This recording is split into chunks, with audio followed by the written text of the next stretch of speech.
Je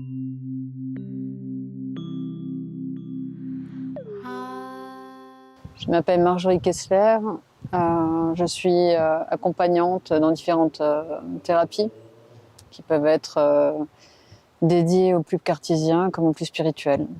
Donc le début d'activité s'est fait plutôt autour de l'accompagnement tout simplement, les énergies. Voilà. À la base, je me suis formée en hypnose tout à fait traditionnelle pour comprendre comment fonctionnait le cerveau. Donc je me suis intéressée à ces méthodes qui étaient très connues, très pratiquées pour désamorcer entre autres des traumatismes, des addictions, voilà, ce genre de choses. Et j'ai voulu compléter par une hypnose qui était plutôt quantique, donc je me suis formée dans ce domaine. Donc c'est une méthode tout à fait traditionnelle, hein, suite aux travaux en fait, de Dolores Cannon. Et à présent, je dirais avec le recul que le mix des deux est certainement la meilleure des propositions que je peux offrir actuellement.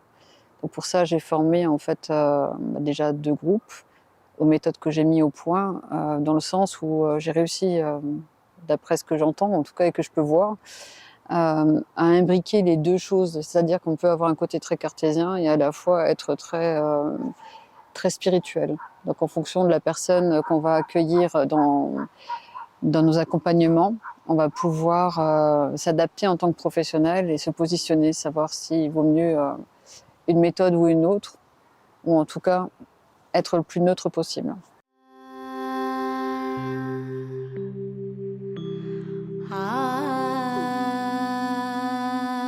Alors, le stage que nous venons de terminer, qu'on s'appelle l'hypnose quantique, spirituelle, régressive et maïeutique. Il s'agit d'une formation qui prend 6 jours exactement. Donc le dernier jour sert uniquement de test, en fait, de validation pour savoir si effectivement la personne est autonome, si elle peut avoir le certificat méritant. Il faut savoir que dès l'accueil, en fait, j'essaie d'être le plus proche possible des personnes qui me font confiance et qui sont inscrites pour savoir exactement quel est le profil de ces personnes arrivées. C'est-à-dire travailler sur certaines blessures qu'elles ont pu avoir, ça fait partie du programme. Avoir des conversations ouvertes, essayer de les débloquer déjà elles en tant que professionnelles pour qu'elles puissent être le plus neutre et le plus proche possible des personnes qui vont les voir par la suite, et puis surtout les rendre autonomes.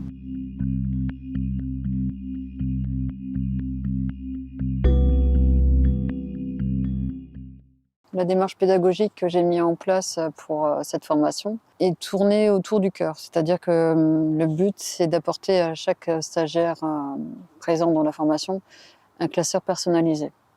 Donc j'ai de mon côté évidemment fait des fiches, voilà, préparé ça sur ordinateur, imprimé, des dossiers avec des thématiques différentes.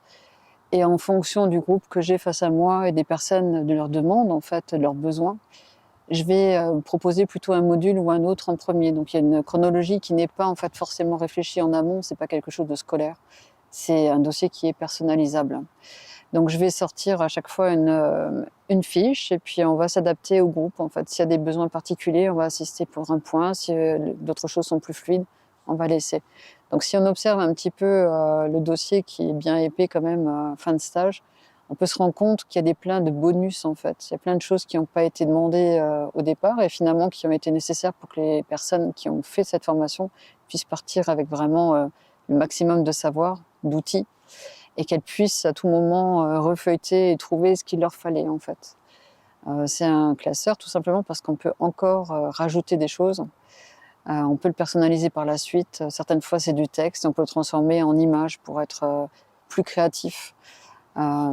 Être vraiment dans sa propre résonance et être au plus proche des personnes qu'on a face à soi.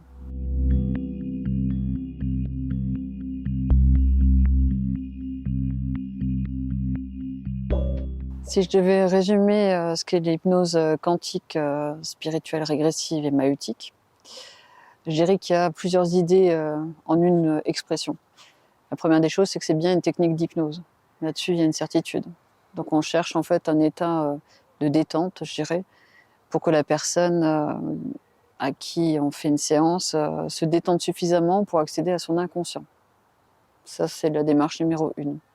Donc on pourrait l'avoir, comme dit, pour des choses très cartésiennes, comme l'arrêt d'une addiction, des choses comme ça. Et puis on va y ajouter en fait des croyances, avec des bémols, ce qui reste mon cœur d'action. Donc effectivement, on peut avoir des croyances sur, par exemple, le fait qu'il y a un souci générationnel. On peut avoir des croyances sur le fait qu'il y a une embûche karmique. On peut avoir des croyances sur le fait qu'on puisse être aidé par quelque chose de plus grand. C'est des choses qui appartiennent à chacun, voilà, qui se respectent, hein, qui sont tout à fait applicables dans cette méthode. Donc l'idée est sans cesse de présenter, je veux dire, les deux, le cartésien et le spirituel. Et finalement, de trouver ce qui correspond, les clés finalement à la personne, savoir ce qui va lui correspondre le mieux dans l'instant, ce qui va être le plus juste d'elle. Donc elle va trouver par son imaginaire, je dirais, toutes les solutions possibles et imaginables pour qu'elle puisse se débloquer de certaines choses tout simplement. Et nous, on sera là pour lui tenir la main, pour l'aider au mieux à trouver les solutions par elle-même, ne rien lui imposer, mais faire en sorte qu'elle ait de beaux voyages, de belles immersions, et puis surtout qu'elle se sente bien jusqu'à la fin, qu'elle décide quand elle a envie d'arrêter, et puis qu'on se retrouve avec le sourire et qu'on puisse discuter de tout ça, se rendre compte de toutes les libérations qui ont eu lieu, qu'on se rende compte de la détente qui est à l'intérieur et peut-être de l'énergétique, mais j'ai mis des peut-être. Parce que c'est quelque chose qui n'est pas forcément une sûreté. C'est-à-dire qu'on peut effectivement avoir des croyances qui d'un seul coup basculent parce que ça nous a effrayés, parce que c'était pas ce qu'on avait cru. Et pour ça, il faut être très professionnel. Donc sans cesse dire qu'il y a bien des croyances. C'est ce mot-là que j'aime utiliser. Il n'y a pas des certitudes. Mais ce qui est sûr, c'est que ça fait du bien. Sur le long terme, ça peut changer les gens. Et ça, c'est sûr.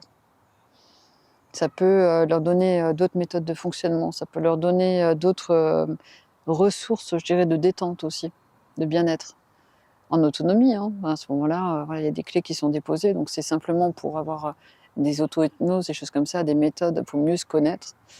Je mets en place également un protocole de connexion à son inconscient, voilà, que je trouve très discret et très facile à pratiquer dans la vie de tous les jours. On va en fait aller se questionner, aller chercher tout au fond de soi un mécanisme, je veux dire physique, pour comprendre si la réponse est positive ou négative. Je m'arrête à peu près à ça, malgré qu'il y a tellement de possibilités. Mais en tout cas, je fais en sorte que la personne puisse faire des choix conscients, être en accord avec ce qui se passe tout au fond. Parce qu'on peut avoir une réflexion qui est mentalisée, se dire je vais prendre ce travail parce que j'ai l'opportunité d'y aller, voilà, c'est plus près de chez moi, etc. Mais au fond, sentir que c'est pas OK parce que on n'aimera pas l'ambiance, on n'aimera pas le travail, on ne sera pas satisfait de la paye, par exemple. Et donc ce désaccord fait en sorte qu'il y ait peut-être un blocage quelque part, un mal-être, peut-être inexplicable d'ailleurs, parce que la tête continue à raisonner sur le fait qu'il y a une satisfaction dans cette situation.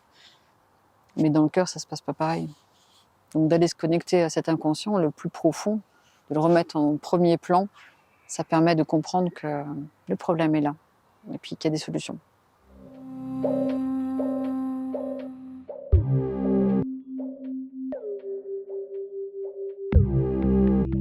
Pour les stages en hypnose quantique, je prends peine à découvrir des lieux ou à privatiser en fait des zones dans lesquelles on se sent à l'aise, où on est très proche de la nature, ce qui est encore le cas aujourd'hui, avec ces possibilités en fait de se reconnecter dès qu'on en a besoin, d'avoir cette forme de liberté aussi, de pouvoir se restaurer quand on en a envie, de pouvoir se poser si on en a besoin, et d'avoir des complicités naissantes qui deviennent bien plus fortes, puisqu'aujourd'hui le groupe est parti en se disant qu'ils allaient se retrouver, ils ont convenu de certaines dates.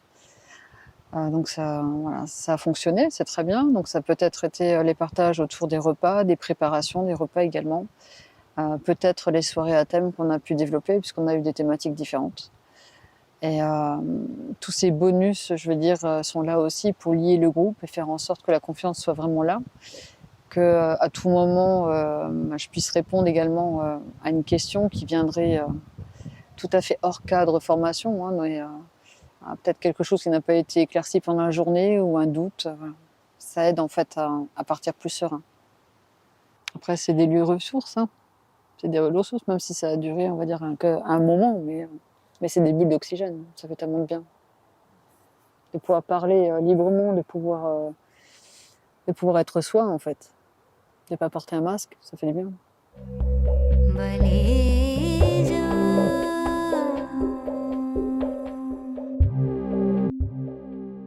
Pour développer la créativité du professionnel et de la personne qui vient en consultation, là aussi, je fais des zooms en fait, autour des différents sens humains, les super sens comme je les appelle. Donc on prend un temps également pour se tester en tant que professionnel et savoir si on a déjà quelques notions, je veux dire, de clairvoyance par exemple. Si on prend en focus ce sens, la clairvoyance, ça veut dire qu'on est capable de voir des choses qui ne sont pas forcément autour de nous sur l'instant. Donc si je résume, je suis assise sur une pierre au milieu d'une forêt. Ça, c'est ce qui est réel. Et dans la clairvoyance, peut-être qu'en fermant les yeux, je peux me rendre compte qu'un peu plus loin, il y a des enfants qui jouent sur une aire de jeu, etc. Donc ça, c'est déjà quelque chose que quasiment tout le monde est capable de faire. Mais on va vraiment le développer au maximum en faisant par exemple des méditations guidées, ce genre de choses, des exercices pour développer en fait les sens humains et comprendre que plus facilement, plus on aura fait pratiquer ces choses-là, plus on les aura développées dans notre quotidien par différentes méthodes, hein, il y en a des tas qui existent, et plus on aura de facilité en immersion, donc pendant qu'on est en séance, à visualiser des choses. Donc là, je pense à un seul sens, mais ça peut être également au niveau de l'ouïe ou autre chose. Donc il faut aussi donner une part de responsabilité, je vais dire, à la personne qui vient en consultation et lui expliquer qu'on fera le maximum, c'est certain, mais que c'est un travail qui se fait à deux.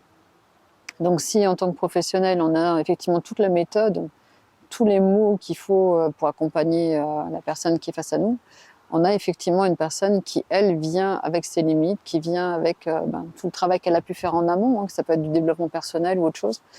Et à deux, on réussit à faire une séance magique.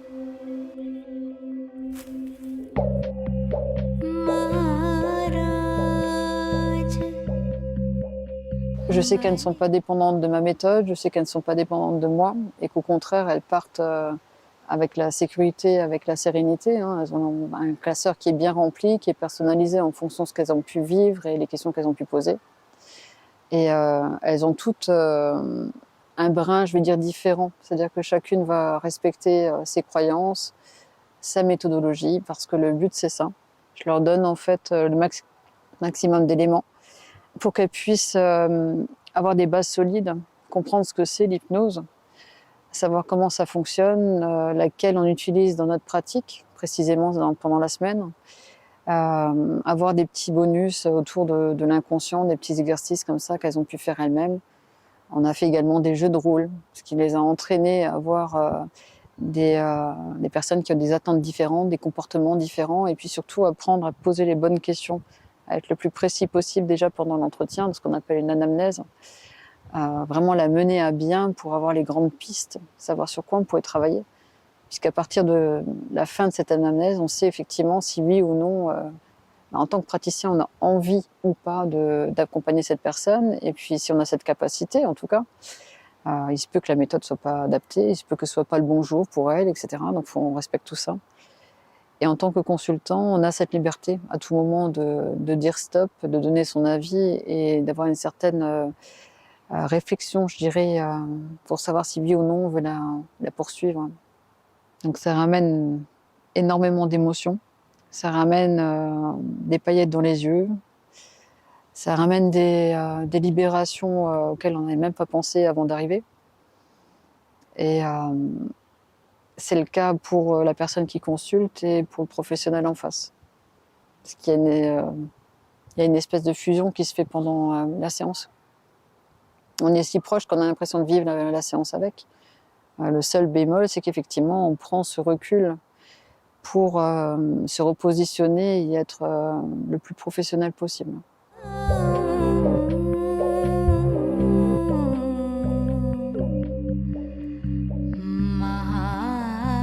Alors, parmi tous les axes possibles pendant cette formation, il y en a un qui me tient à cœur puisque je propose en fait aux personnes, aux stagiaires qui sont présents dans les formations de ce type, Donc de vivre en fait de l'intérieur les hypnoses quantiques.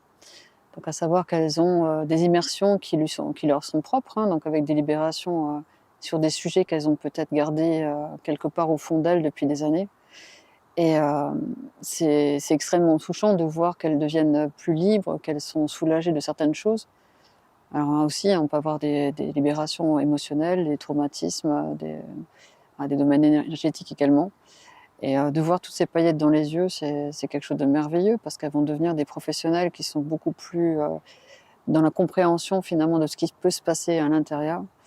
Elles vont être également dans la capacité de reformuler leur expérience et de rassurer les personnes en disant que tout va bien. Forcément, on est en sécurité pendant la séance, on est bien accompagné et puis on va se sentir mieux après. Mon but, évidemment, c'est que ça devienne des bonnes accompagnantes, qu'elles soient autonomes, c'est sûr. Si elles ont bossé sur elles, ça va être tellement mieux. Et si elles ont expérimenté de l'intérieur, elles arriveront plus facilement à le verbaliser. Ça, c'est mon objectif. Donc c'est aussi pour ça qu'elles servent de modèle et que cette semaine, j'ai pas mis une annonce publique pour ramener du monde.